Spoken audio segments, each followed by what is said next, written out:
లేచింది, రూమ్ లో పోయి డోర్ వేసుకొని బెడ్ ఎక్కింది. ఈ పిల్ల కట్టుతోనుందని ఈ పిల్ల ఇంటికి వచ్చే ఆ పిల్ల రాగానే కాలిపోయి బెడ్ ఎక్కి ఎవరు చేయాలనే అంటేనే అని చెప్పుదామంటేనే కొడతాడని నేను ఒప్పుకుంటా ఉంటే అది అట్లా అవుతుంది. మునాష్టప్పుడు ఏం చేయాలి చెడ్డ, ఏం చేయాలి చెప్పు. గిట చేస్తే ఏట పాడైతుంది, పాడు కాలం. ఆ కాలం వల్లనైతే మా ఆడబిడ్డ మా ఇంటికాడనే మా మీదనే ఉండేది. కాన్పులు చేసి రయాలు చేసి పిల్ల సౌత అయినాక కూడా ఇంటి మీదనే ఉంచుకున్నాం.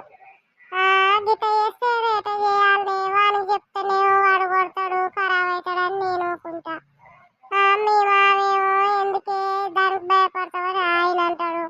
ఏం చేయాలో కుషల్లా కోడలు మంచిది రాకుంటే ఇల్లంతా ఖరాబే. గట్లేందుకు అక్క చేసేది,